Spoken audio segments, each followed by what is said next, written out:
Thank you, Dallas. Good afternoon. Welcome to the February 16th meeting of the Chatham Finance Committee.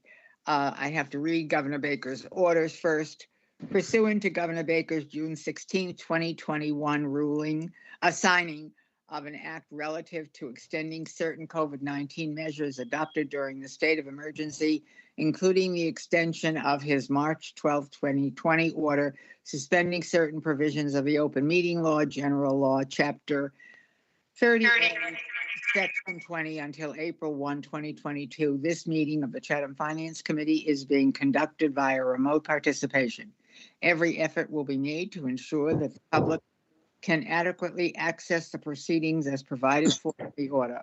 A reminder that persons who would like to listen to this meeting while in progress may do so by calling the phone number 1-508-945-4410, conference ID 707-117-688#, or join the meeting online via Microsoft Teams through the link in the posted agenda.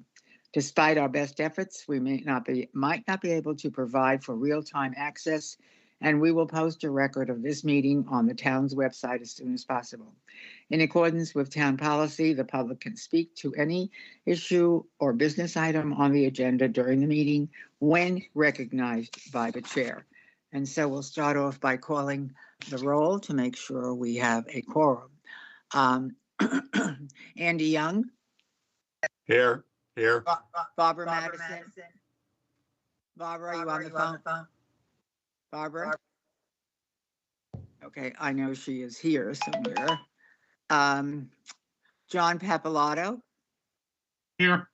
John Whalen. Here. Tommy Doan. Here. Joanne Sprague. Here. And we have a quorum. Today's meeting, we'll continue with our budget presentation, and we start off with the Public Safety Department, the Fire Department, which includes Emergency Management, Cape and Islands EMS, and Oil Pollution Control, and move on to the Department of Public Works. I won't read all of the departments or all of the sections under that, but it can be found in our budget book. We'll then continue with the meeting schedule. We have a meeting scheduled for tomorrow, but we will discuss that before we adjourn.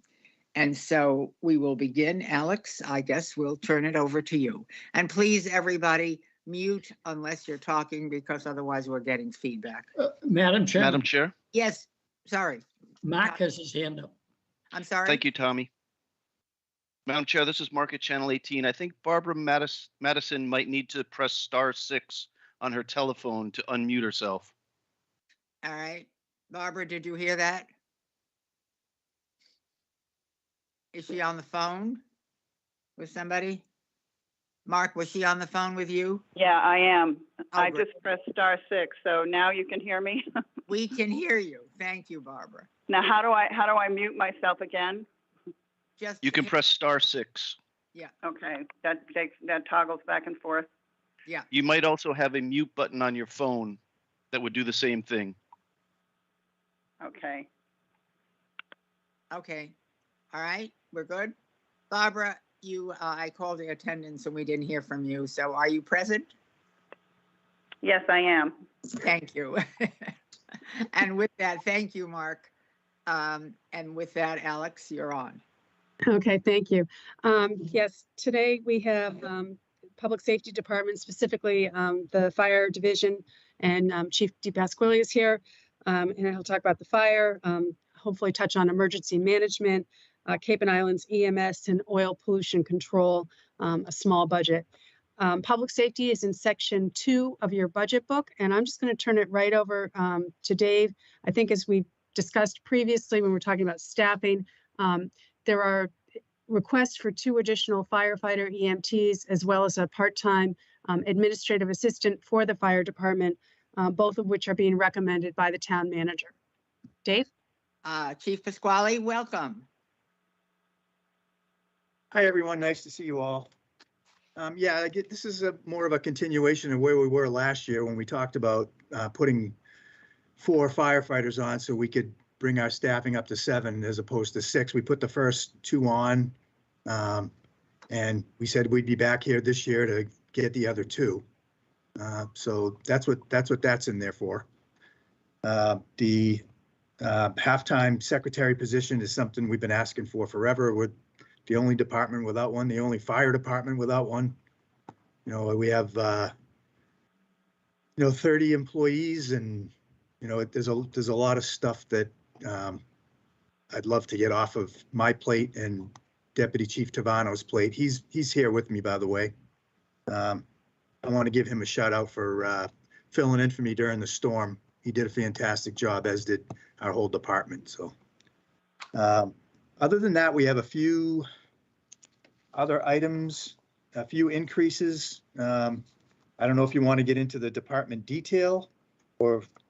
Well, Dave, why don't you highlight anything that you think was very significant this past year, and then we'll go to our budget books and go through it. And as we come to the page, people will ask questions. So how about anything you want us to know of most significant for this year? Well, we don't have, besides that, we don't have any major increases in anything. We tried to build in some cost of living increases, and, we have the overtime, there's going to be a 3% cost of living increase. So we built that into the overtime as well, because that's affected by the cost of living increase for the salaries. We had, that was $19,950. We added a stipend for our public education safety person. We now have somebody that's going to be dedicated just to doing senior education. That's at $1,500. That's what the other education stipend is for Captain Clark, who does the schools. But now, it's one of my priorities is to have more education for seniors, and working in cooperation with the COA like we already do now, but I want to expand on that. Alex has her hand up. Alex? Yeah, Dave, I just thinking you might want to just talk about, the how busy you've been this whole past year, and just, the services that are provided. The budget is really what it is, and I know that you made a good argument for the additional firefighters both last year and this year, and that was supported by the Finance Committee, the Select Board, as well as town meeting. But that's what's really driving this is the calls for service, and also the seasoned staff that we have who have a lot of time off as well. I think that accounts for some of that. Yeah, I think we made that case last year as well, and all we did was get busier. We're going to do over 31. We did over 3,100 runs this past year. We had record volume in calls 5 of the last 6 months. That's not just an increase over last year, because last year our runs were down because of COVID, but that's way over the previous year, 2019. David, what are these runs accounting for? Well, I think that there's more people here. They're not just, I don't want to say they're here year round, but they're here on weekends. They're here, they're staying longer. More people were able to work from home. We've seen that in the voter rolls that increased by 300 people. You go downtown on the weekends, there's a lot of people here. Last weekend, Saturday it looked like the summer down there. And we were running all day. It's the ambulances that are running. That's predominantly what we do. Mm-hmm. But it's the staff increases. We have a long history here. I mean, we go back to 2003, 4, and 5 was the last time we added staff. So, that was the last time we added people was 16 years ago, and our run volume is like 700 calls more. We have the same staff basically as Eastham that does 2,100 calls, and we do 3,200. So something has to give. These guys and ladies they're working really hard. They're working a ton of overtime. We had a hard time filling the first 2 positions just because of the labor market's no different for us than it is for every other business out there. We finally identified 2 people that we're offering jobs to, but now we're, 7 months into the budget. So we had to cover it with overtime. So I remember last year you asked if there would be a decrease in overtime, and I said I can't commit to that because I don't know what's going to happen. Well, we had a lot more runs and we weren't able to hire the 2 people right away. So, and then to get qualified people, we're sending people to the fire academy for the first time because we don't have one in Barnstable County anymore. So that takes them, out of the loop for 10 weeks when we can get them in there. The people that were, the 2 people we're offering jobs now, one of them is going to have to go to the academy, and we're going to be lucky if we can get them in the fall. It's probably going to be the spring. And then we'll be trying to hire 2 more after July 1st, once we get this budget approved. So Chief, I appreciated your comment when one of the select board members asked you if you have these 2 firefighters, will it decrease overtime? And your response was, I can't account for that. I can't promise that. And then you went on to talk about what happened that caused the increase in the overtime. yeah, and this past storm that we had, $25,000 worth of overtime. We doubled our staff, so we added 5 people, and that's what it takes to answer the calls. We did 90 calls in 2 days. It's not just taking an ambulance to go pick somebody up that's not feeling well. It's people have to go with the pickup truck and a snow blower and shovels to shovel them out so we can get the stretcher into the house. It's very labor intensive when we have a storm. Besides running around chasing wires down and trees down, and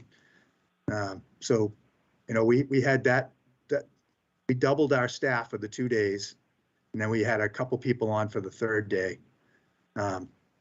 It's a very labor intensive process dealing with a storm, and we got a ton of help from the harbor master's office. They were great, helping to shuttle people around between the community center and the shelter and at Nauset, helping us. They dedicated a truck and a plow to us so that we didn't have to take one away from the DPW.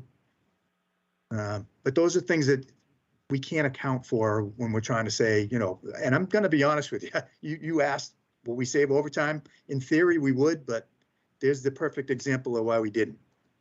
You're going to see the money that we had for the salary account is being used for overtime. So it's going to be a lot more than it was last year for now, till we get these people on board. Yeah, Tommy?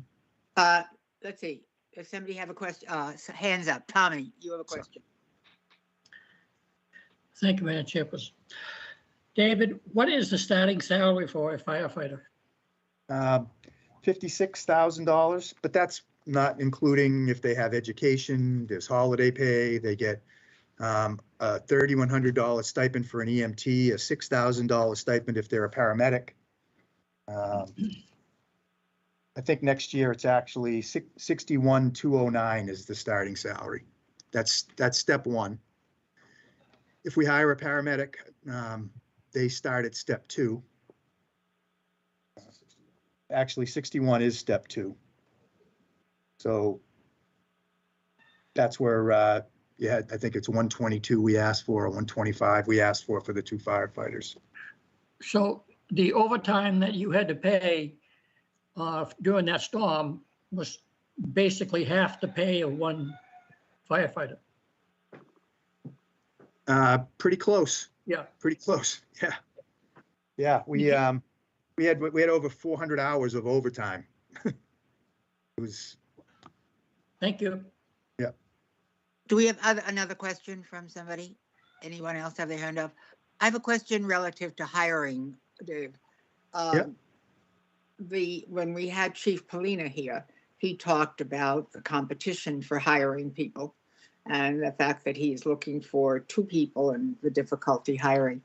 Where are you, when you advertise, where are you seeing the applicants coming from? Is it from the Cape or off Cape? And are these people who are just starting out or experienced people? Well, it's really a mix. Now, we put in our job postings the qualifications that we're looking for, And we didn't get anybody qualified for what we were looking for. Really? And this was 2 rounds, and we had people, from upstate New York, Florida, the Boston area, some people from the Cape. But that's why we're trying to hire good people. We're not going to settle. And we've identified some good people. We're getting one of the kids we looked at this week is coming over from Martha's Vineyard. He's young. He's really into the job. He comes really highly recommended from a fire chief over there, and we're excited that he's going to come work for us. He's young and he wants to get off the island. He's in his 20s, and he says winter on Martha's Vineyard's not that great for a 20-something-year-old. I said, I don't know that Chatham's an exciting place either in the wintertime, but at least you can get in your car and go someplace exciting. Now, Dave, is this true? Are your compatriots in other towns finding the same issues relative to hiring? It's not that we're not competitive salary wise, is it? No, we're a little, I think we're a little behind the 8 ball now competitively. We were in a pretty good place, but other towns have caught up to us. And one of the things that we're seeing now, Cape wide, is there's a lot of poaching going on. Departments stealing from other departments. We've never seen that, and we've never lost anybody till this year. We lost our first firefighter to another department, and that really concerns me. We lost a really good person. He went to one of the fire districts. The districts we just can't compete with right now. Their salaries are $25,000 more than our salaries are. They have 95 health insurance. That's the fire districts, but not the town. Right. Right. The districts. Right. Yeah. But the towns, we've fallen behind a little bit with the towns as well. So, we're not the first or second option when people are looking to move now. And again, for us to lose somebody was really a wake-up call. But of course, these are negotiated salaries, so it's not that you or anybody else can do anything about it. Well, not right now, not till the next negotiation, unless the contract gets opened up. But this is not just, like I said, it's not a fire thing. This is what everybody's dealing with, right? So, if you're not willing to pay and you're not top of the heap, then you're gonna struggle to fill positions. Are there other questions for Dave? For the chief, sorry. Any other questions? Let's see. Andy. Thanks. Chief, I'm curious. I'm curious if you would put in sort of practical performance terms what the difference adding 2 additional firefighters would make in terms of things like ambulance runs, advanced life support care, that sort of thing. I mean, typically you're running an ambulance with how many on board? Most of the time it's 3. We have an echo. Somebody. Okay, Andy, if you're finished, turn off your microphone. Are we okay now? Yeah. Can respond. Yeah. So if we look at it practically, if the ambulance is an ALS call, we have ALS versus BLS. ALS is a higher level of treatment. Okay. And that's predominantly our transports. So that's 3 people. So we start the shift with 6 people. 1 person is a dispatcher. So we have 5. The ambulance goes to the hospital with 3. We try to cover them to 5. So we have people for another ambulance call. But now we have so many multiple calls that we have 1 person sitting in the station by themselves, or we start with 2 people going out in the ambulance and we're toning out by pager or phone for a 3rd person to meet the ambulance. Then we're trying to get 4 more people back to the station for coverage. Ideally, you want to have 4 in the station to respond, so you have an engine crew in case you have an engine run. So, adding that 7th person, and 7 would go down to 6 in the off season. You know, in the summertime, we would maintain 7 like we maintain 6 now, but we would maintain 7, drop to 6 in the off season. Then we still would have 2 ambulance calls staffed, or 1 ambulance call. And then the coverage thing is harder too. We have so much overtime that our staff, they're not coming back for the 2-hour overtime coverages like they would come back before, because there's so many shifts that they're taking.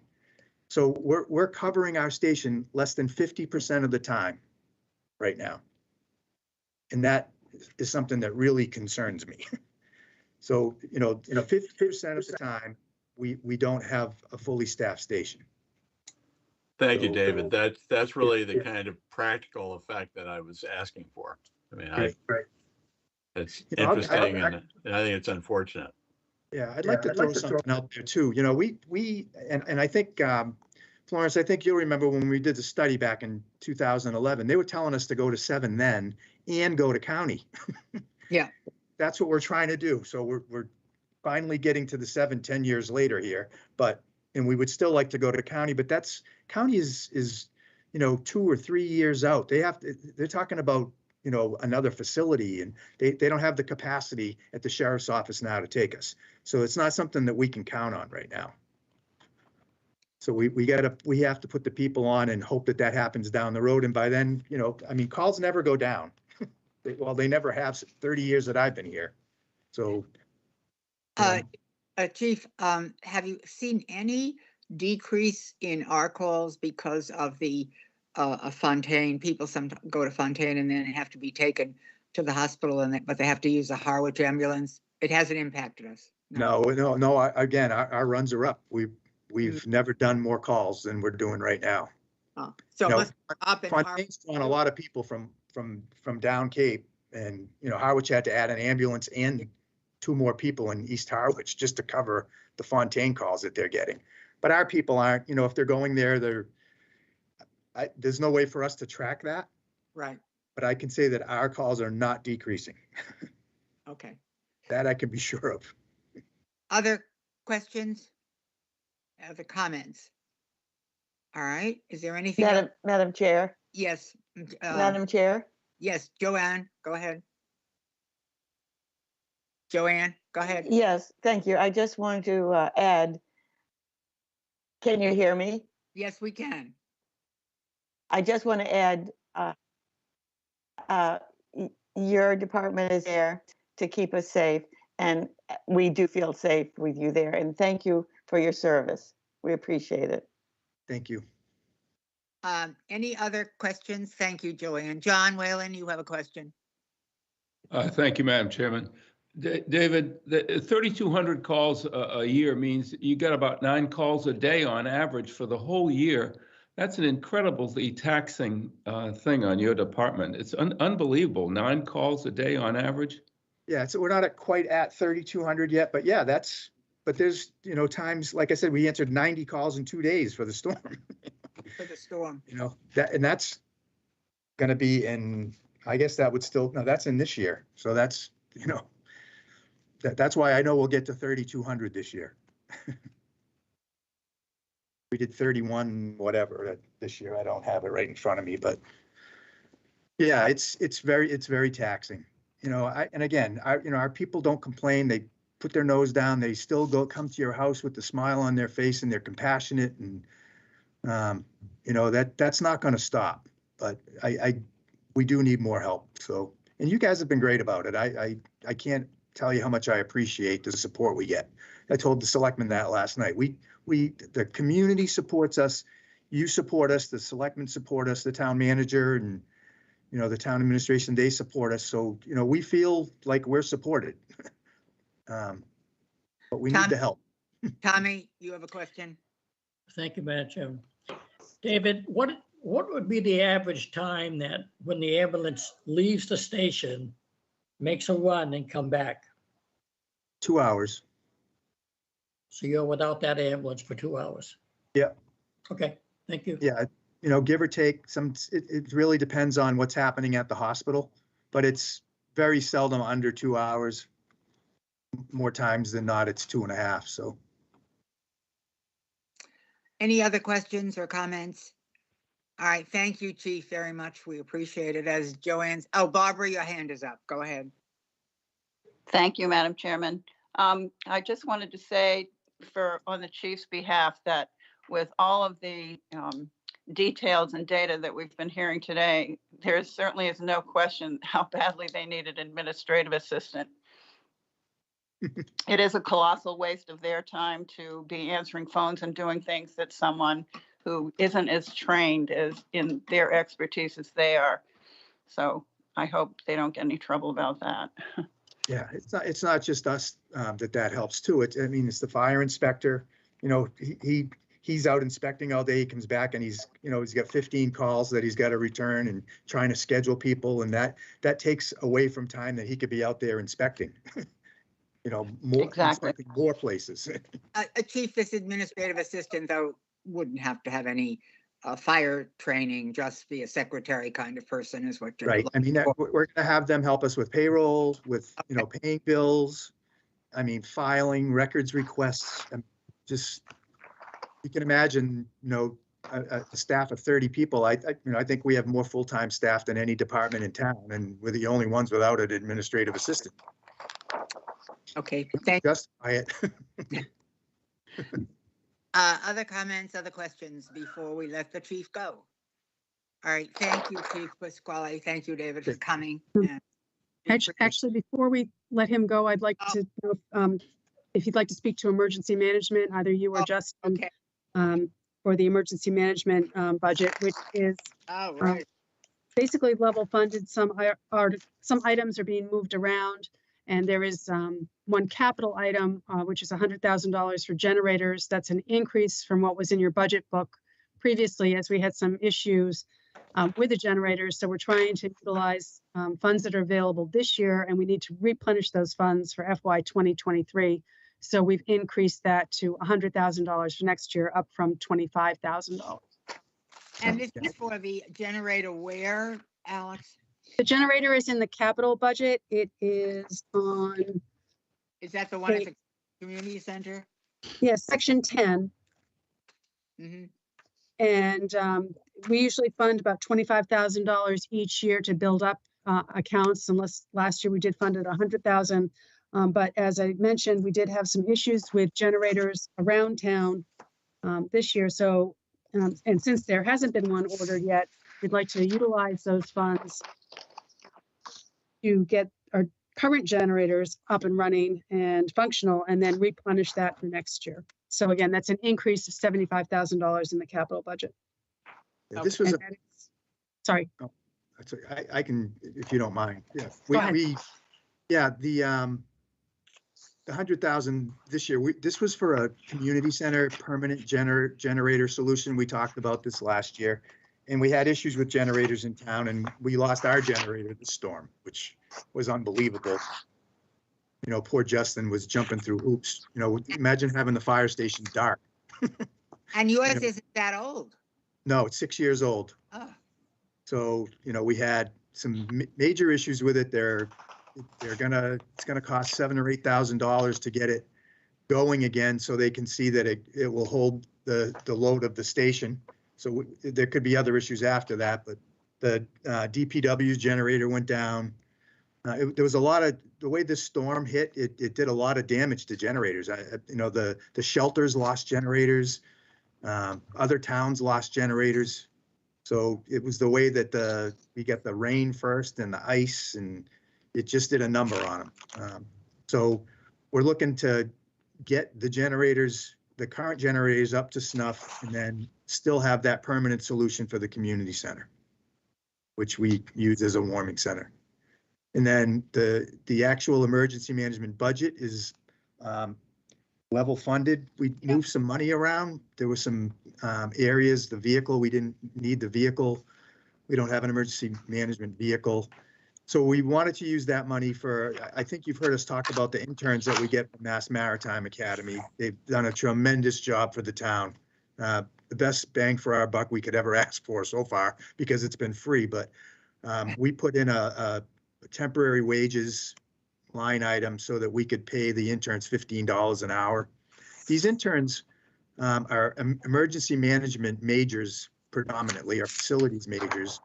When the ship goes out for their 2 months out to sea like they do, the people that are in these majors stay back and they do internships. And we've been fortunate to have them for the last 3 years. And they've worked in different departments in town, but you know, having one in emergency management, having one here at the station, I mean, they've helped with GIS mapping. And I mean, but I think we should be paying them. I mean, a lot of times they're traveling from off Cape, you know, every day for nothing, you know, and, you know, we've been lucky to have good ones, but I think we'll get the cream of the crop because we'll be competing with other departments that are paying as well.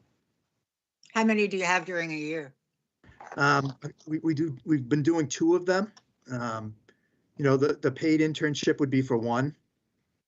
But I think this is something that, you know, the way departments are really hurting for staff all the way around, and we should be looking at paying more interns, I think, not just through emergency management, community development, DPW. I mean, there's people that have majors that, you know, would coincide with these different departments. And I think it's short money for, you know, getting a great deal of work out of these people. We're going to get 240 hours of work. That's been free the last 3 years. And we're talking about, you know, pretty skilled kids, you know. It's also a way of grooming people, I think, Chief, for possible employment. Yep. Okay, thank you. Is that it, Alex? There's 2 small budgets, which are the Cape and Islands EMS. That's sort of a stipend that's paid, $5,990, and then the oil pollution control, $500 budget, which also falls under fire. Again, small annual budgets. Right. We always have that in there. Yeah, the Cape and Islands EMS budget, that's an assessment that we get from Cape and Islands that, you know, they're in charge of, well, they're helping us with maintaining paramedic certifications. That we get our medical director, which we have to operate under to have an ambulance service. It all comes out of that. Mm-hmm. Okay, any other questions? Going once, going twice? Okay, thank you again, Chief. Appreciate it. Thank you all. Okay, right. I'm going to, I need to let Tom Temple in, so hold on just a minute. I'll be right back. Okay, and meanwhile, we'll go to that's Department of Public Works.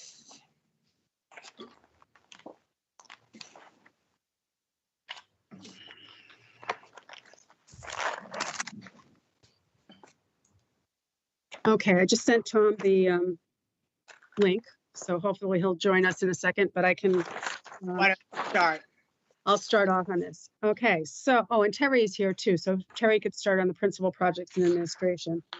Because under the Department of Public Works, we have a number of divisions. One is Terry's division, the principal projects and administration budget, which Terry is in charge of. And that is the one that is requesting an administrative assistant to help with some of the projects and get those things done. So that position would be a shared position. We see it as the principal projects and administration assistant, so reporting to Terry, but however is part of DPW, so it could help out when there's other projects that need assistance under the DPW. Is there a job description for that job? I'm sorry? Is there a job description for that assistance job? Yes, we have a job description. We've sent it to the union right now for their review. This also, it's not an additional employee. This is transferring a vacant position within DPW, which was in recreation, over to this other division in DPW. So again, it's not a new position. It's an existing position vacant right now that would be transferring over. But the 2 positions, Alex, you say it's transferring over from recreation, but the 2 positions are not comparable. In other words, you're just eliminating the recreation one and adding the administrative assistant. Correct. It was a recreation coordinator that the person retired, so that's why it's vacant. And then with the retirement of Dan Tobin, we're looking at the best way to configure recreation. And then, Terry's division definitely needs assistance with all that he has to do with the projects, the airport, and other goals that the select board want to move forward. So that's why we're proposing it to go into the principal projects and administration division. I guess what I'm not clear about, and maybe we need to look at what the recreation staffing would now look like. You're taking one away. Dan Tobin retired. Are we replacing Dan? What is that recreation staffing looking like? The recreation staffing, and we can, that's also down here on the list to talk about recreation and beaches. But however, the grounds has moved out of recreation, so there's a lot less oversight that's necessary in that division. This position, and the town manager has proposed the new recreation director to work with the Community Services Council on Aging director to coordinate some of the efforts for some of the programming over at the community center. But I think we can get into that when we get to recreation. Okay. I'm happy to answer any questions regarding this, but I'll let Terry present his budget right now. Okay. Yeah, thanks, Alex. I think Alex covered all the personnel portions of the budget, and again, with the I won't say reallocation, but again, the major shift being the addition of the assistant to basically handle increased workload with various projects and other different ramifications of changes in the economy, procurement, lots of other administrative things that are best done by an assistant. So looking at the overall budget for Terry, what page are you on? I'm looking. I'm on the and actually I don't know if I have the same. I don't have the numbers that you have in the budget book. It's page 27. Page Section 5, page 27. Yeah, so I'm looking at looking at the department 192 department detail. Oh. Yeah, sorry, page 25. 20. Yep, I'm sorry. All right. Okay, go ahead. Yeah, I apologize because I'm assuming if Alex provided you enough detail on the salaries, I switched over to department detail. Apologize for any confusion there. So again, as Alex explained, the wages and how that's being reallocated in this proposed budget.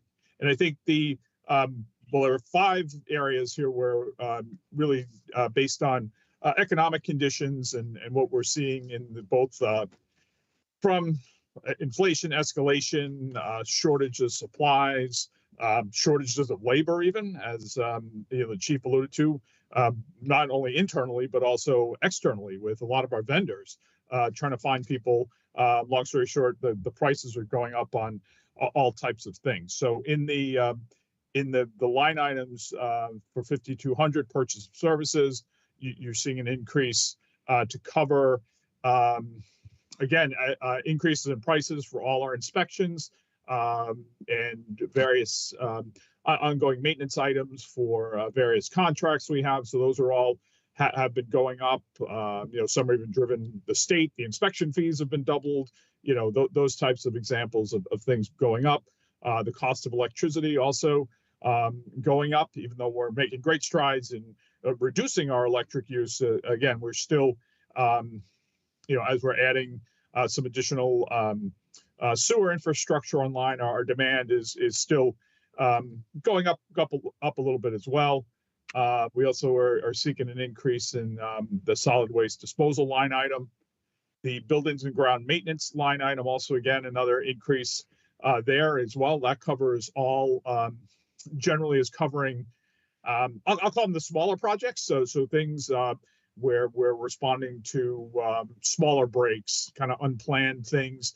But again, we're seeing the prices, and whether it's buying lumber or some of those types of items, again, have gone up dramatically, even for simple projects that we can do in-house. So we're, again, we're seeing the need to bump up those budgets based on the economy. And maybe and on the office and bathroom cleaning, I might defer to Alex on that if she wants to chime in on, and again, because that has to do with a change in the staffing positions. Yeah, thanks, Terry. Yeah, also under this division, we had the custodian positions under the facilities division previously. There were three custodial positions and two facilities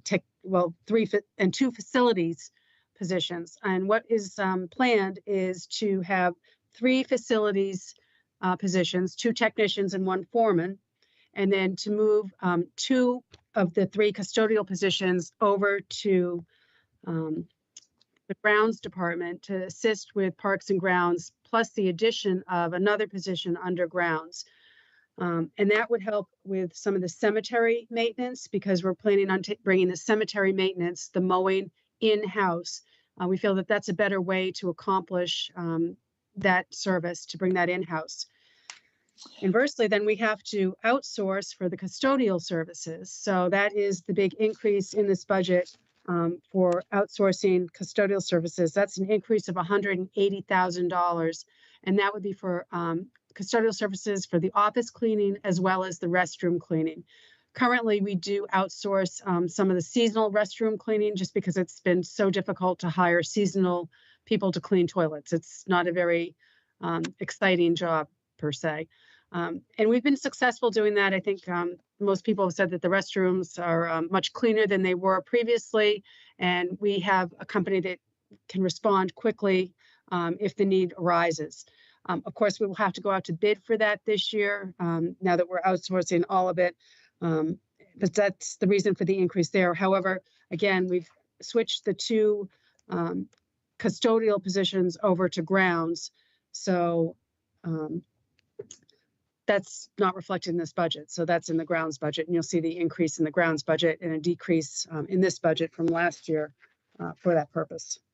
Okay, why don't we take it from Thanks, Alex. by page, which is on 523. It's project administration and facilities. Does anybody have any question on that? The budget statement, the staffing history, and the program description. Any questions on that page? All right, so we're showing a decrease on the staffing history, a decrease of 1 for 2023. Is that correct, Alex? That's correct, because that reflects the 2 custodial positions moving out. However, the new principal projects and operations assistant coming in. So a net decrease of 1. All right, moving on, the next page, 24. Any questions on that? This is the projects administration accomplishments. Any questions on that? I think if we go page by page, it may help a little bit. Next page, dealing with the various increases. I see line item, let's see, 5430. That is, no, not 5430. 5451, the office and bathroom cleaning. That is outsourcing. Is that the big increase, Alex? That's correct. Any questions on that page? And the next page is the staffing. Madam Chairman, Yes, Florence, Barbara, go ahead. I just one quick question. Terry, can you remind me why the $95,000 increase in purchase of services? What was that? I confess I'm very confused with the, Sure. you know, people moving between departments and all this stuff. So I'm trying to understand. Sure. Yeah, and I think some of this, a lot of this is even, again, the bulk of it's driven by, cost increases just across the board that we've experienced since COVID. And it includes some additional services as far as additional, again, coming out of COVID, additional programming, additional cleaning measures on a routine basis as well, including vacuuming of the duct systems on a more regular basis, sanitization, some of those types of things. Also, kind of added services that that we're needing to do, and we'll continue to do moving forward as proposed in the budget here. So those are things that are bumping up the budget as well. But the bulk of it, so that's probably maybe a third of it, but the bulk of it is really the increasing costs and escalation for services, and even permit fees are going up as well. We're unfortunately not exempt from certain permit fees for various state entities as well. So those are really probably the three areas that are driving the need for increases there. And then as 5430 line, again, that's, as I was trying to explain before, that's for simpler things, things breaking, lumber for building, making repairs, those kind of things, shingles. And again, all those things, we're seeing dramatic increases in prices for those types of things. So it's really, I think the economy is driving those, the requests based on what we're seeing. And unfortunately, they haven't been going down. We're expecting better supply, after last year, but we're still just seeing increased costs, and then fewer and fewer, or less competition essentially as well for services that we're not saying they're writing their own tickets, but we're not having as many entities competing for services as we've seen in the past. Anything else, Barbara? So line item 5200, basically that $95,000 increase over the previous budget of 155, that is basically just increase in costs of things that we've already been purchasing. I mean, that just seems huge to me. Yeah. If I may, yeah, it's a large increase. However, if you look at the actual that was expended year to date, 92,000 through December. And we've seen, as Terry's mentioned, the increase in some of the contracted services we have for the maintenance of some of our systems. So all that's adding to it. We want to make sure that we have enough to cover these moving forward so we don't fall short. Barbara? Hopefully the costs of the COVID vaccine and things like that will be much diminished over the next year, wouldn't we imagine? And we'll look at that next year. But again, I think some of the concern is that the best practice is to have these deep cleanings of these HVAC systems on a regular basis and not let it go so long. And that is for, healthy air circulation in the buildings. Now, can any of the ARPA funds cover any of these increased costs? ARPA is strictly related to certain items, and I don't think that they would fund this. This is considered to be, a maintenance cost, and they can't be used for that unless we can receive the ARPA funds over the revenue recovery. Okay.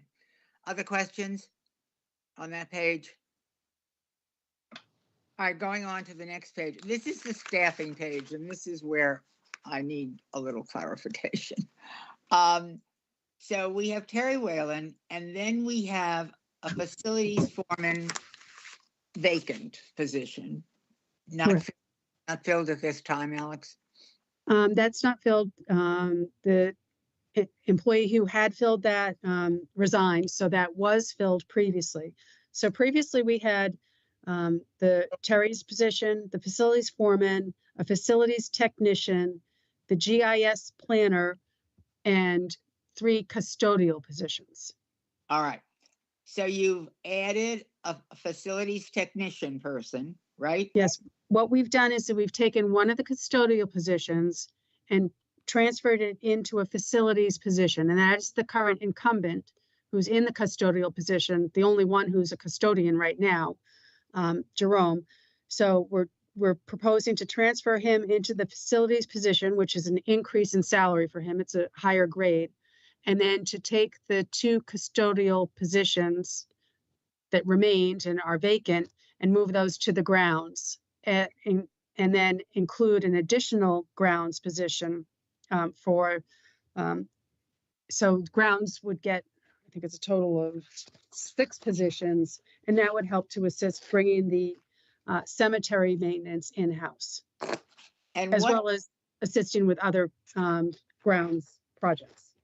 now and then the assistant, which is the new position, I assume assistant to Terry, Correct. would be responsible for full-time share DPW cemetery division. What does that mean? Again, this would be funded half through, it's a 50% share we're looking at right now. As I said, it would, report directly to the projects and administration division to assist with some of the items that has kept Terry very busy. As you know, the projects that he has to handle for the town manager and the board on the directions that they have for projects, as well as Terry is the staff liaison to the airport, which takes up quite a bit of his time. So we see this position assisting with all of those duties, as well as other special projects that might be assigned, and to assist with the cemetery division, as that position was vacant for a while. The previous employee has returned to work part-time. However, there is, more focus on the cemeteries and getting that done. The position will also help with some of the procurement items, as Terry had mentioned. That's getting, more and more difficult for procurement with combis and going out for bid on certain items. So, that takes a lot of time often, and this position would help with that. So this position that we have had a lot of concern about the cemetery. So there is currently a part-time person in the cemetery position, and this would be additional support for the cemetery. Additional support for the cemetery and mostly, for the project administrations as well. Cemetery, again, because it was vacant for so long, we see, need to have that come up to, there's a big project that needs to get done right off the bat. Right. What is that project, Alex? We have cemetery mapping software. We want to get the cemeteries online so people can look to see what plots are available. You could look to see where a relative is buried. So, a lot of towns have this. It's actually pretty neat. You can see a map of the cemetery and it will tell you, where people are or if there's an available spot. So, and plus it has all the history of, the cemeteries, and people can look online. It's pretty robust software to get that up and running. And we do have the funds for that. We just need to get it up. And as I said, it's been vacant for a while. In the cemetery division, I'm sort of going off divisions right now. We are increasing the cemetery administrator from 15 hours a week to 19 hours a week for FY 2023. So that will be funded at 19 hours a week. And she is currently working, since we had some capacity in the budget right now, since it was vacant. So she is getting some of that backlog out of the way right now. And this would be an assist to her as well. The cemetery administrator is sort of the front-facing person to go out and meet people and meet with families. So this might be more of the data entry, the back end side of it. Okay.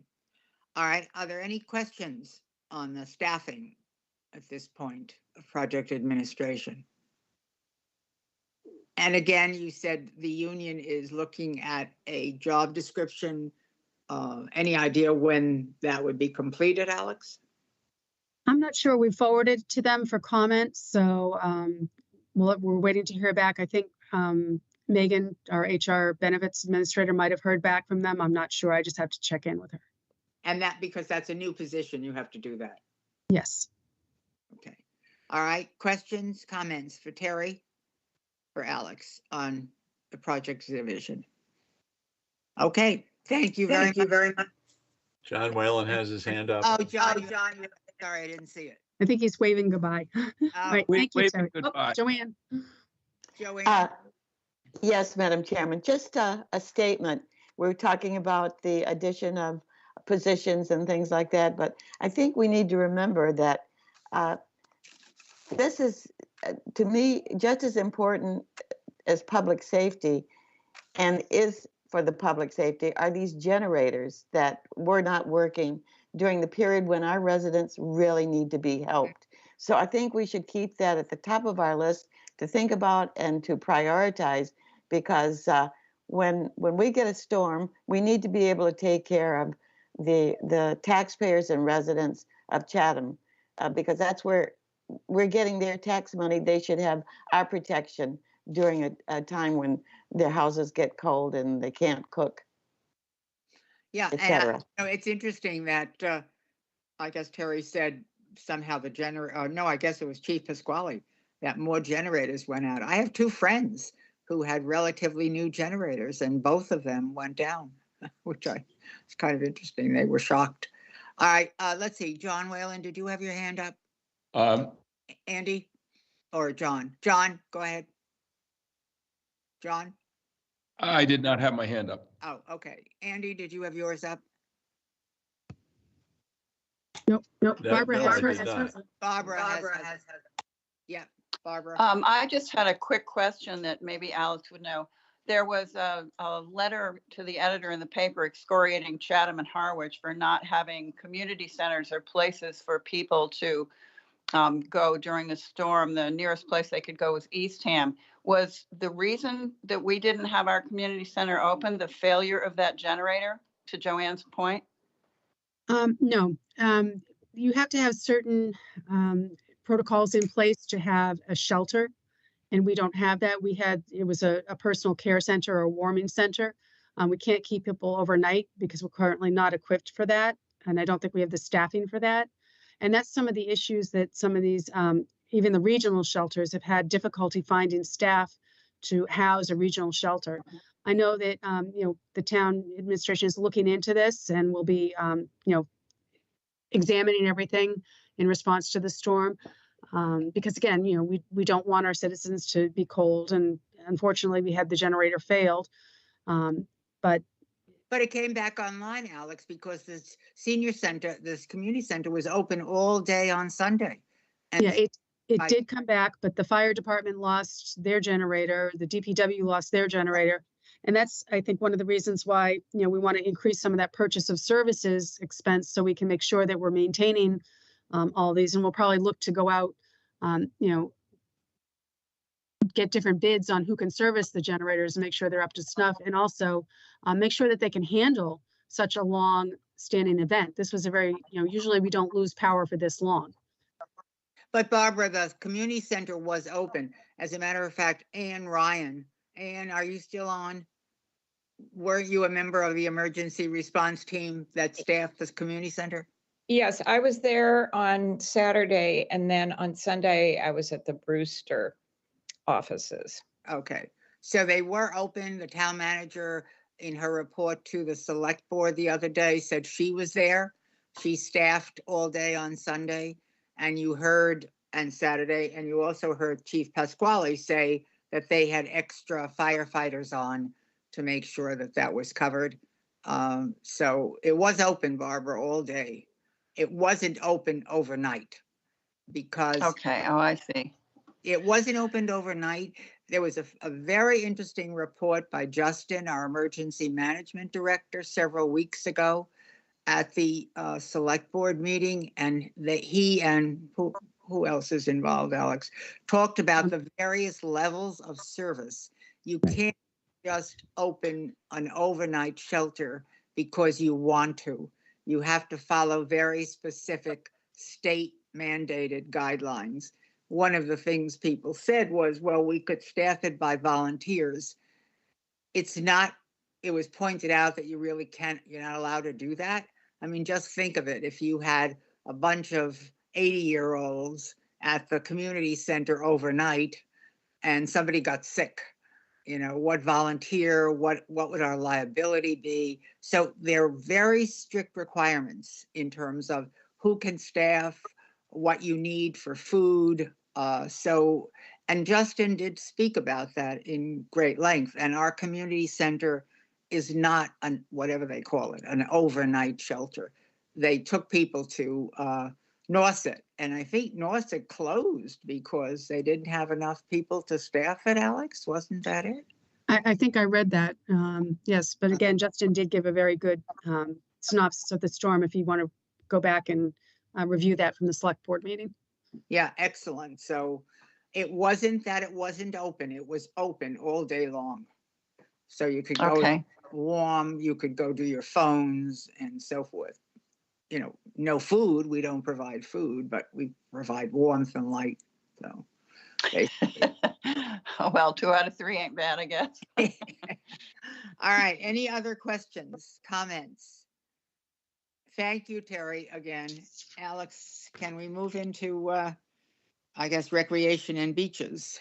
Actually, we have Tom Temple here, Oh. so I'd like to move into highway, then transfer station, sewer, cemetery, grounds, snow and ice, and then I'll see if I can handle the recreation and beaches and Lighthouse Beach at the end.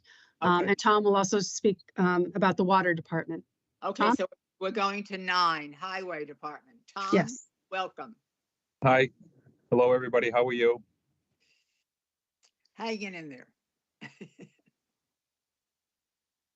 Can you hear me? Yes, we can. Why don't you Okay. start on 9, Highway Department, prior year accomplishments, anything you want to say about the budget? I think for the staffing that we have on the highway side of thing, I think they do an excellent job. We handle all emergency events from storms that we have coming up. This week we have high winds that are projected Thursday night into Friday with gusts of 75, 80 miles an hour, which normally indicates we have trees down, limbs, power outages, wires down. No different than the blizzard. The guys do an excellent job to try to keep the roadways open for emergency response vehicles so that they can access the people during any type of emergency we have. So, accomplishments, I think things were a little bit different this year for us. We had 2 years of COVID where we not only took the role of having to try to keep the social distancing, but also maintaining the fogging of buildings, of all our municipal buildings for all our workers, as well as all of our equipment. So when people switch vehicles on different days, they were all already, cleaned and disinfected for the next days to keep everybody up and working. Transferring people from highway to transfer station, trying to keep up with the workload for transfer station with everybody being home at a different time. With all the projects they were doing and the amount of trash and recyclables they were getting rid of, I think everybody stepped up, and pretty proud of the way that they work as far as accomplishment go.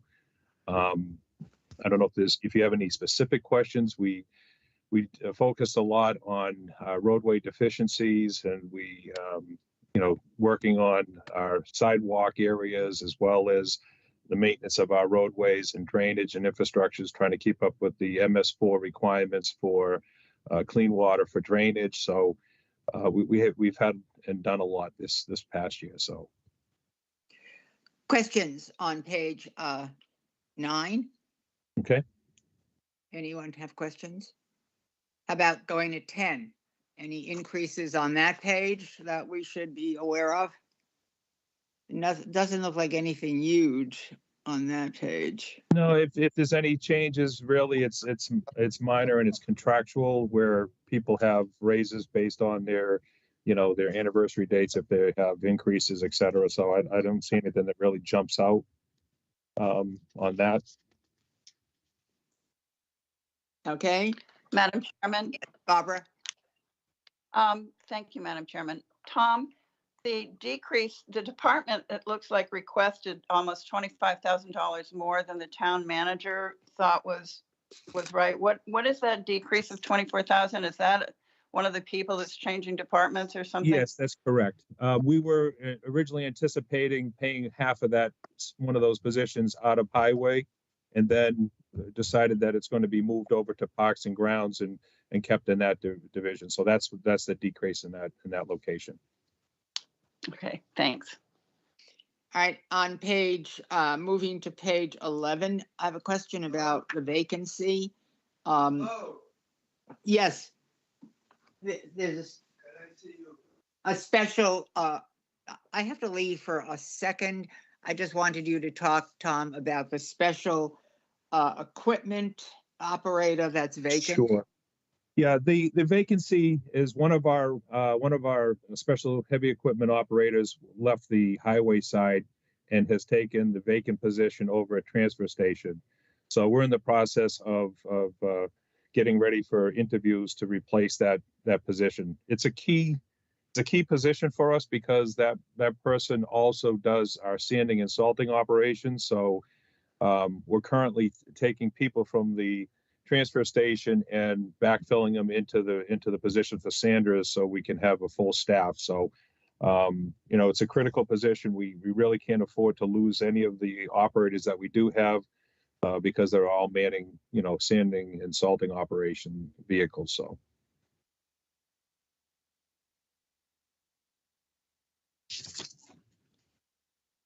Anybody else have any questions for that position or? Tom, it's Andy Young. I didn't have a question on that specific position, but more one that has to do with recent headlines. Now, somehow in the highway department, I expect, or town-wide, we're gonna have to start planning for what looks like at least a foot of sea level rise by 2050, which sounds like it's far away, but as you and I know, it's not, because we're gonna be getting some of that as time goes on. From your perspective in the highway department, are you looking at specific roads or specific intersections that may be subject to flooding like that? Yeah, we have spots right now. We have like Bridge Street, Forest Island, Strong Island, a lot of those areas that we currently have issues and problem. So we're trying to work with the private landowners for those private roadways to try to get something in place so we can, avoid some real bad, storm areas in the future. But we're also looking to work with the planning board, trying to change the rules and regulations to increase. Currently, the planning board has reviews our storms at a 25-year storm event. So we're trying to bump that up to a 100-year storm event. And that's what we've been using as our design criteria for our new drainage that we're installing. You may have seen the one on Main Street. You may have seen the one going out to bid for Joshua development design a 100-year storm event. And I think that'll be the protocol we use moving forward. Yeah, I imagine that in some instances, we may have to increase the elevation of the road or even relocate portions of a road in order to be able to keep functioning. That's a concern, I would assume. Yeah, if I might, this is something that we're coordinating with, the Coastal Resources Division for climate change and coastal resiliency. So we'll be looking at that in conjunction, obviously, with the DPW, because with as Tom mentioned, the drainage and stormwater. So. Sorry, I had to leave. I'm back now. Any other questions on that? Have we moved on? All right. We're on to, go ahead, Alex. Let's see. I don't know if anyone wants to talk about snow and ice. I'll just point out that we did ask for an increase of $4,000 in the snow and ice budget. And that's due to trying to attract some of the outside contractors to remove snow and ice. I know that Tom has had a challenge in getting plow drivers, as has almost every other town in the Commonwealth. So we are increasing that, even though we can deficit spend for the removal of snow and ice. We just want to make sure we have enough funds moving forward so we can attract competent snow drivers for some of these events. Tom, I don't know if you have anything else to add to that. No, I think you hit it on the head, Alex. I mean, we do our best to try to attract the local contractors to, sign on for us with our hired equipment for the winter months. We have 17 plow routes, and out of the 17 plow routes, we normally put 2 drivers in each route. They range from anywhere from 5 miles to 12-mile routes. So we maintain 120 miles during these events, and to be down, the number of private contractors we are this year, we only have, for the blizzard, we only had 2 routes that actually had 2 trucks in the route like we have had in the past. So all these routes are being covered by 1 truck, and it's taken us a longer period of time to get the work done because we just can't get the hired equipment to come in and work with us and plow for us. So I think this is a great move by the finance director to give us the additional funding to hopefully get more people out to fight storms with us. Is it in terms of attracting the private drivers, Tom, is it just a matter of money or is that they're not available? It's a little of both. Some of them have sold their vehicles. The cost of them to maintain and take care of them and what it does to their equipment, fighting these storms, it really does a number on their vehicles. And you can see in our budget when you get to the capital, what it costs for replacing a six-wheeler and giving you all the sanders, the plows and everything that you need on these vehicles. It's a very expensive proposition, but we have one vehicle right now, one of our six-wheelers that we're looking to replace. I called them today. It's on our budget for this year. And if I was to order it today, I would be hard pressed to get that truck with the sander and plow by February 2023.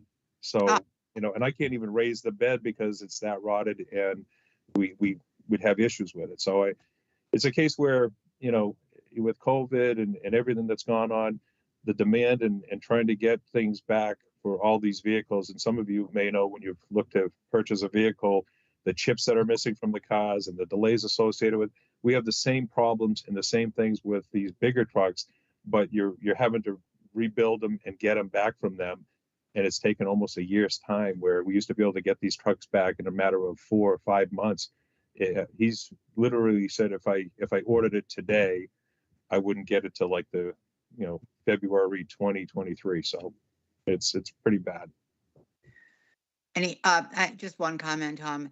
Before the storm on Monday, I went out Sunday afternoon, I noticed you had treated the roads and it made a difference because on Monday, I had an appointment in Hyannis. The roads were very good in town. Yeah, we pre-treat when we can pre-treat. It's a function of what the weather's going to do. If you get the moisture coming in, it has a reaction with the salt and the magnesium that we use. So you can't pre-treat if you're going to get, any type of rain beforehand. So we time everything, and we've cut our product use in half the last 2 years as far as what we're putting down on the roads and the amount of materials we used to use in town. So I think we're more efficient and we're spending, less money on materials that are pretty expensive. So. Thank you. Any other questions on snow and ice? All right, we'll move to the transfer station on page 17. On the page, I have a question about the recycling. You say under accomplishments, number 4, total recycling tons was 4,008, which was an increase of 60% over 2020 tonnage. Are we seeing more recycling? Does it make any difference? Has it any impact on the budget? We're seeing more, and I think with people being home and recycling more, right now the market for recycling, the products that we're really getting money back to offset really is the cardboard. And before it was costing us $20 a ton. Now there's a little bit of an increase on the revenue side to offset. The only other thing that's really making money on the recyclable side is the newspapers. That's why when you look at the bins we have set up at the transfer station, strictly newspaper, we get more back from them, a credit versus having to pay for it because of it all being newspapers. And the other thing is metals. There's a high demand for the metal, so there is offsetting. Instead of paying for things, there is some money that offsets our deficit. So, for recycling, our numbers have gone up tremendously. We're still having to drive our recyclables to Westboro, Mass, which is round trip. We get 2 trips in a day. Our operators are going, early morning to avoid traffic, especially in the summertime. So,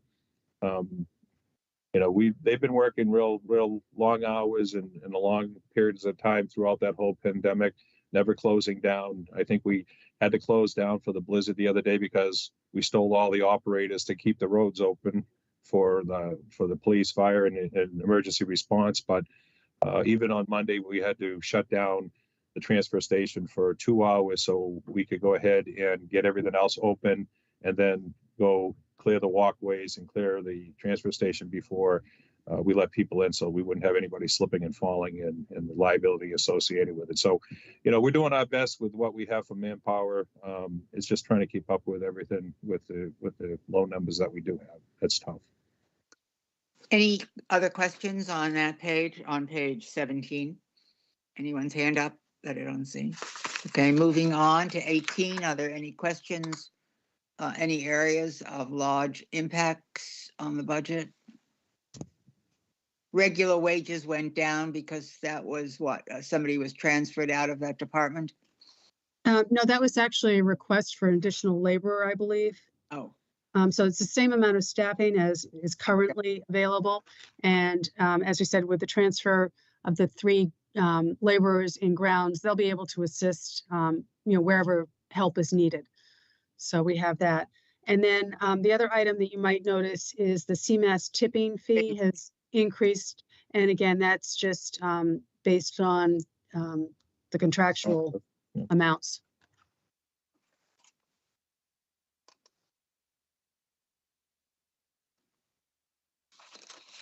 and moving on. Excuse me, how much time do we have left on that CMAS contract? I believe we have like 2 years left. How many years? I think it was a 3-year contract, 1-year extension, I believe. Okay. Yeah, I'd have to check. I mean, I'm not staying in touch with that market, but what are the likelihood that we can maintain this tipping cost, into a contract renewal? You heard anything? Right now, it's been pretty staying. Wait, somebody has their mic on. Please turn it off because we're getting feedback from Tom. Okay, Tom. Right now, our tipping fees have remained the same throughout this contract, which is good. We were seeing spikes a year ago or 2 years ago where it was jumping up on every 2 or 3 months. We locked in with them on the contract, and we've been pretty happy with the fees we're paying. They haven't gone up, and so to maintain this level, I mean, each year it goes up based on what their projections were, but we're not getting hit with additional costs like some of the other recyclable side of things. So, Any other questions? Thank you, Tom. Okay. Any other questions on the transfer station? Gate receipts. Looks like pretty much the same. Okay. On page 19, any questions? Okay. Any other questions for Tom on the transfer station? And next, what are we moving to? Oh, okay, we did projects. What have we got left for Tom? Alex? We have some of the smaller items, but we can move to the sewer department, Yeah. which is, Where are we? B 28. yeah, 28. begins on 27. Yep. Yep. Okay, sewer on 27. Tom, you want to talk about sewer at all in terms of where we are? Madam Chairman? Yes, go ahead, Barbara. Barb, sorry. Could I just ask Tom a quick question about Sure. the commercial recycling is going down substantially? Is that, do you think, because more people are doing their own recycling?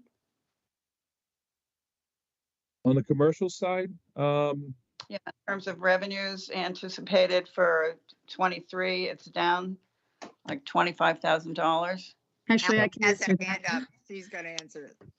Yeah, usually when we estimate revenues, we estimate conservatively, and I have to double check to see. I think I did increase that after the individual budgets were set. So we had 975,000 total. And again, year to date was 292, so that will go up. However, the bulk really received in the July area, and let me just bear with me 1 minute and see where I have.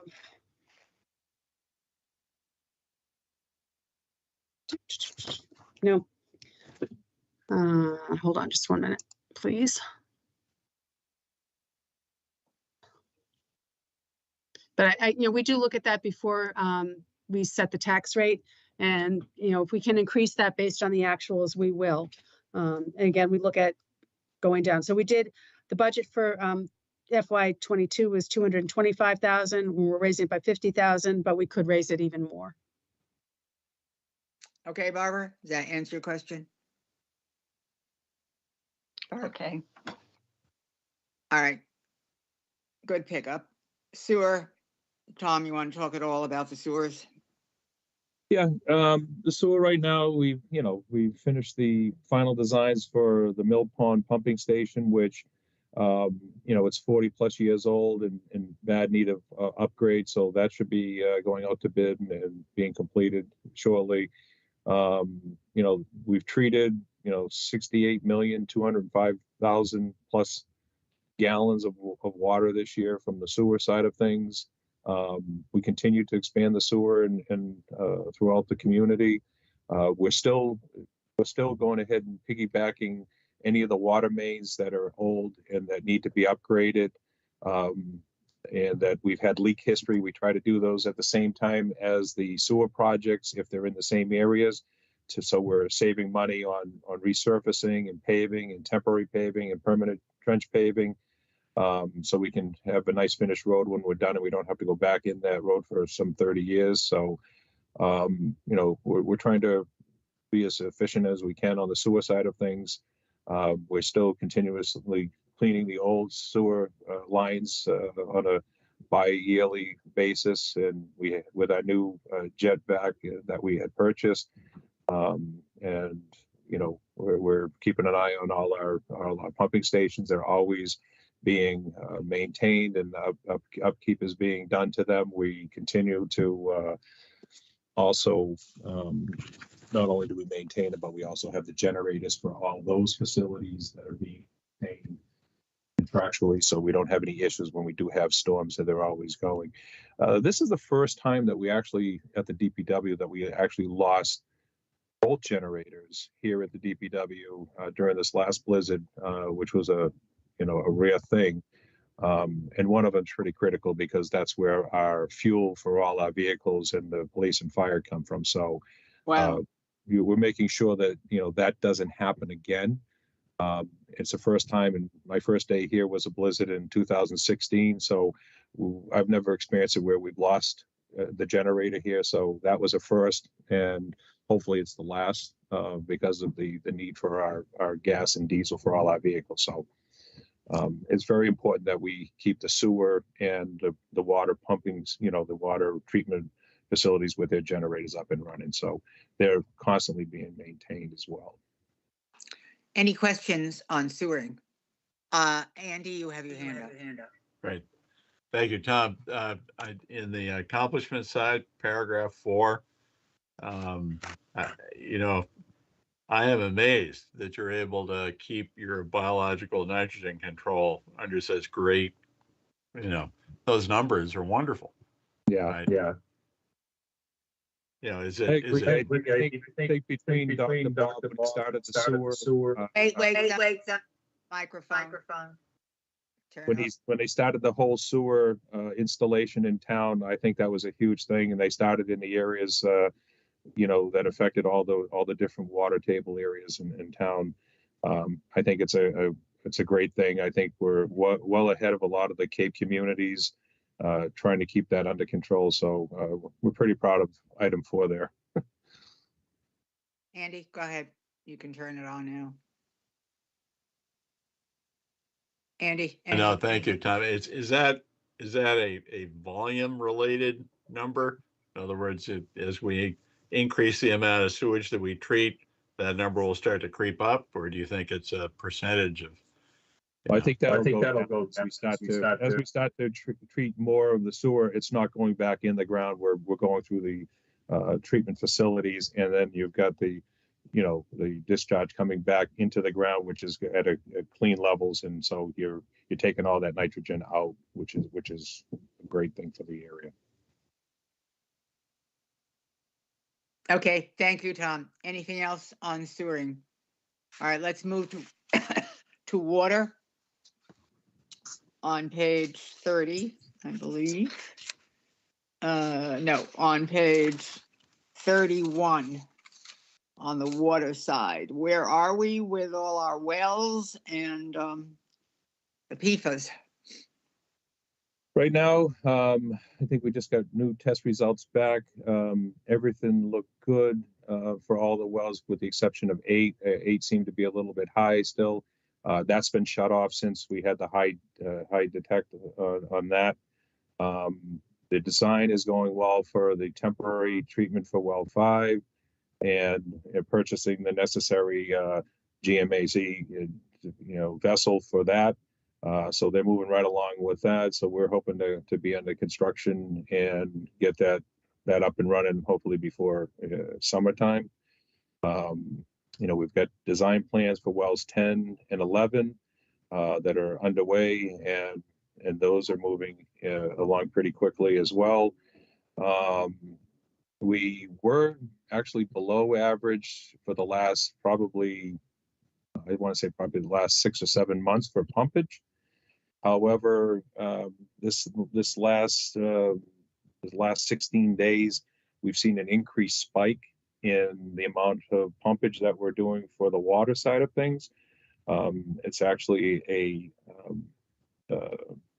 I believe it was a 15% increase in the water pumpage. So what we're doing in that particular case is we have the water department checking to see. We've had a lot of service breaks, and with the service breaks, we're seeing the spike for the pumpage for the water. So they're going around and identifying the areas that we do have leaks in people's services, and we're trying to take care of those immediately, especially this time of the year, because you end up with icing conditions from those if you have the cold weather.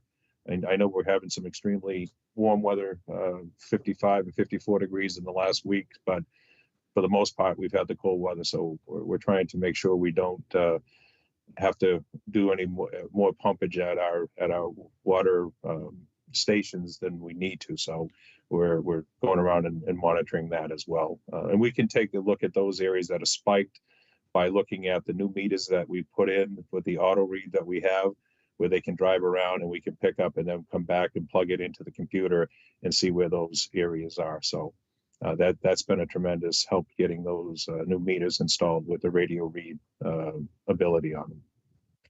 Tom, are these leaks private? Yes. Private. Oh. Yeah, they're between the curb stop and the house, so that becomes private. We have had a couple water main breaks in the last 2 weeks as well. One on Seaview, and I think there was another one on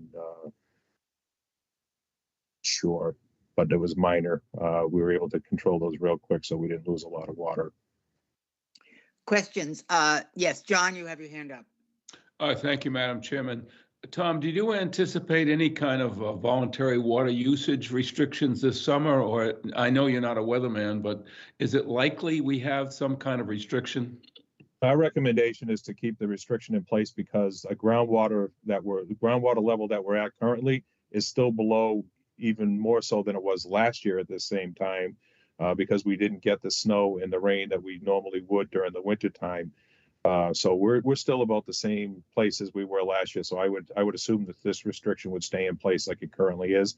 The select board has not lifted it, and our recommendation is to keep it in place, just to keep the the water usage down for this year as well. Other questions? I noted in an article, Tom, about the PFAS, that they discovered PFAS in lobster. So that seems to be ubiquitous. Yeah, I'm not really sure. I know that I don't think that we've gotten into testing of even the beaches and stuff. And I know Dr. Bob was going to be looking into testing even our fresh water as well. But I think it's something that's we should be checking into and just seeing where it ends. Is it just in the ocean? Is it in the fresh water as well? Are there any, Alex, are there any increases in the budget that we want to be particularly to note in this budget? No, most of the increases here are again for the contractual. As you know, we have contracted services for both water and sewer. And then some of the other ones were for the testing. Again, bringing Indian Hill well online will increase the testing costs and also testing for PFAS. And that will also increase the electric and the gas heat for the additional well plus utility increases. And then there's an increase in chemicals to bring that well online as well. Okay, any other questions? Comments? All right. We'll move on to cemetery. That's under Tom. And I think before we go on to that, I would like to, I mentioned it before, but working in conjunction with the sewer projects and the old water mains that we do have issues and history of leaks, you'll see in the capital side of it that, you know, we're looking for $750,000 to fund for replacing of old, you know, undersized water mains and replace them with new water mains as we need to have for the sewer projects. Okay, but we'll get to that, Alex. Yep. When capital. This Yep. is one of the outside articles. Yeah, that's a standalone article. The board did vote that and recommend it last night, but it will be presented to the Finance Committee sometime within the coming weeks for you to review. And again, just a reminder that the water budget is funded primarily through water rates. And so we're not expecting any increase in water rates for the upcoming year. So this $750,000 would be covered by the water rates, by the water budget. Right? Yes. Yeah, raw revenues. Okay, anything else, Tom? That's it. Thank you. All right, we move to the cemetery. That's under you now, right? That's correct. All right, you want to comment on that at all, Alex or Tom? I think this was a great move by the select board and the powers to be to bring this under the DPW. I think it's something that we can focus and provide better attention to for the maintenance and care. So we look forward to the challenge and trying to you know, get those in a lot better shape than they have been in the past.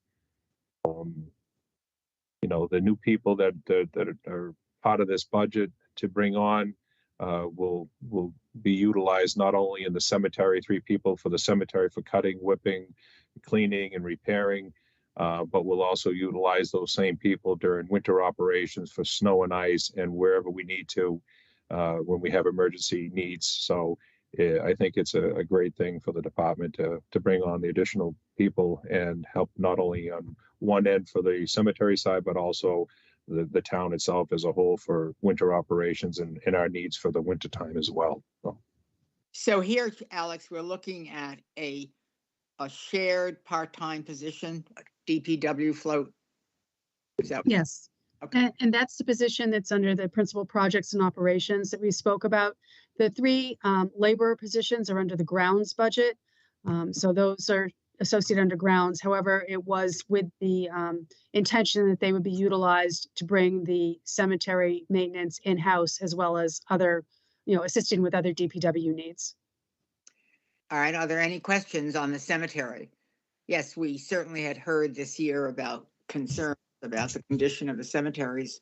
So I certainly support improvement. And if I might just comment, in the capital budget, you will see some items for mowers, trimmers, some of the equipment that will be necessary to provide those services in-house for the cemetery. But we can discuss that when we talk about the capital plan. Are there any comments or questions from the committee? Don't see anyone's hand up. Okay. Moving on, I guess, is that it? That's it, Alex, right? Well, page 45, which we just touched on, is parks and grounds and cemeteries. Right. So again, you'll see the increase here, and that is to have the 3 additional labor positions within this division, and then some smaller items under the expense line item. But again, it's really the 3 additional workers. As I mentioned, 2 of those are transfers from facilities into this budget, and then one additional new employee. Now, on page 47, there are 3 vacant positions. Those are old positions, not new positions, right? Correct. One Parks and Ground worker is a vacancy within that division and has been vacant. And then the other 2 vacancies are the 2 vacant custodial positions that'll be moving into this division. And then we have the new Parks and Grounds worker. Now, are we, if we're having trouble filling the Parks and Grounds workers that we have vacancies for, we're going to have another one, a new one, having trouble. Why are we having such trouble filling that? I think what happened, that's a new transfer. One of the gentlemen went from the Parks Division. He took the swing position that's responsible for the transfer station and highway. So he went on to that job, leaving that vacancy. So we're in the process now that Megan is back from maternity leave. We're in the process of getting ready to hold interviews for that position and the other ones that are there once those are funded. But so the other ones if I'm sorry, if I might, the Parks and Grounds workers that are vacant, again, those were previous custodial positions, which were a grade 1. These are a grade 3, so it's a higher salary. So we're hoping to be able to attract some people for these positions. questions, comments from the committee? Okay. All right, I think that does it for you, Tom. Anything else you want to say? no, I appreciate you having me and being able to go over the budget. And if you have any questions between now and when you get the final budget, please feel free to reach out, let me know, and we can gladly meet again if you have any questions. John, your hand is up. Thank you, Madam Chairman. Tom, is it appropriate to ask what's going on at the Eldridge Garage property and the environs? Right now, the drainage, we're waiting for the final plans of what they're going to do with the Eldridge Garage. But what we did was we just completed the drainage project for Main Street where we've been having the flooding. So we're taking care of that right now during the winter months. We're waiting for, we found during the installation of the new drainage at that location, we found an issue with the drainage as it went up to the next basin. So we've got a price from them to come and fix that last piece. If they can replace that, then we'll do that. And then we do the final top course of pavement, milling and overlay of the roadway in the springtime, probably the second week in April, and then do the final treatment of the sidewalk, and we're done. Internally, we're waiting for the decision on what they're going to do with that, and whatever happens with that lot, I'm not sure, but the drainage is already installed for the roadway and for the lot, so we should be in good shape. We figured we put the drainage where it wasn't going to be affected. Anything that might go there or maybe moved around, so we should be all set on our end of things. Thank you. Any other questions? Barbara, your hand is up. Thank you, Madam Chairman.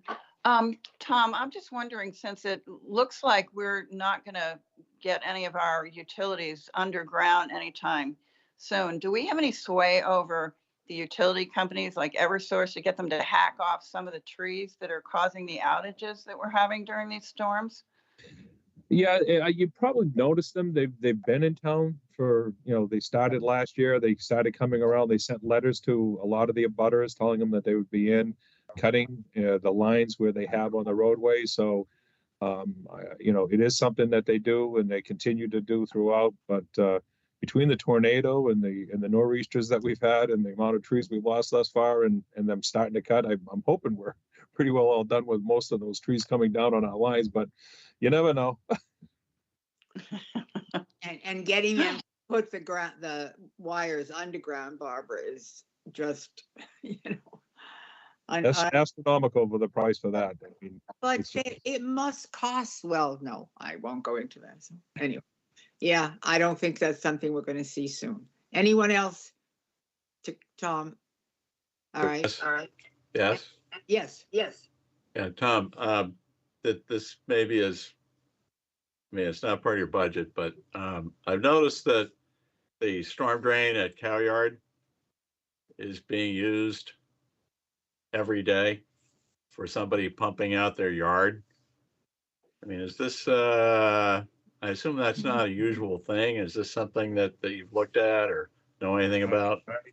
This is the first I've heard of it. I know that's a town landing, that part of it, but I certainly can go take a look and see what's going on and let, let the natural resource know what's going on. I do appreciate the heads up, though. Andy, unmute. Andy, you're muted. Thank you. On the west side of Old Harbor Road, you'll see a blue pipe that's coming out of a backyard that's running over to the top of that catch basin. And the water is pretty much continuously flowing into it. And if you go to the seaward end of Cow Yard, you'll see the water coming out right on the beach and into the water. Wow. Huh. And that this has been the case now for well over a month, maybe even 2 months. Wow. So anyway, What was, Andy, excuse me, what was the first one you said when you catch that location? okay, if you're on Old Harbor Road at the intersection with Cow Yard, Okay. the east side of the road is Cow Yard and Town Landing. The west side of the road, there's a catch basin. And there's a blue plastic pipe that's being used to dump water into that catch basin. It was there 2 hours ago. Okay. And it's been there for at least a couple of months. And Andy, is it coming from a private home? I believe so. I was kind of checking because I would assume that if it wasn't a private home, Tom would know about it. Anyway. Thank you. Thank you. I thought I'd let you know. Well, you're giving me something to do on the way home now. I can go take a look, so. I was going to say, I think Tom's going to be running down there right now. Right. Any other comments or questions? Okay, good. All right, thank you, Tom, very much. And if we do have questions, we'll get back to you. Thank you very much. I appreciate it. Have a good day. Thank you. I want to end on, not quite end, but we're supposed to report to the select board on Tuesday. I know that Stephen sent an initial report, his report around to us. Have all of you responded to that? No? You didn't have, as you got it? Got it? I don't believe I received anything. You're talking about something in the last 2 weeks? Yes, in the last 2 weeks. Anybody else? Did anyone else get it? No. So Alex, did just I get that? I don't. Yeah, I haven't seen anything, and I spoke to Jill and she hasn't seen anything, so. Okay. Go back and see if, John, I'm sorry, John, you had your hand up? Just to say that I didn't get anything either. Okay, well, maybe I misunderstood. I will check, to whom it was sent. I got a copy. Maybe he just sent it to me. I don't know. So let me go back after this meeting is over and look at it and then see if I can send it out to all of you. If that is the case, we have a meeting posted for tomorrow, Alex. Let's leave it. We could always cancel at the last moment. Okay. To review that. I'm going to go and look at I know I got an email from Stephen because I responded to him, but I don't know. I did not look whether it was sent to all the committee. So let me do that immediately. And Florence? Yes. Yeah. I got a copy of that also. And I think what it was a guideline from what he had sent last year. So I think it was the 2022 letter, not this one. Not new. There was some new things in it, though, I've thought. No? All right. Okay. Okay, so you got it too, Barbara. So let's go back and look at that. And what I'll do is, if that's the case, I will send it out to everybody and we could comment on it tomorrow and then make the changes that we need and at least have a report for Tuesday, because that's when we're due to report to the select board. Okay. Okay, does that sound okay for everybody? So we will go ahead with the posted meeting for tomorrow. And should we decide to cancel, you'll hear about it. And meanwhile, I will send you what Barbara and I received. Okay, any other comments or questions? I'll take a motion to adjourn. So moved. Okay. Second. Okay, we'll take a roll call. Barbara Madden. Barbara. Yes, yes. John Whalen. Yes. Andy Young. Yes. Joanne Sprague. Yes. John Papalato. Yes. Tommy Doan. Yes. Anyone I forgot? And the chair says yes, and the meeting is adjourned. Thank you. Thank you, Florence.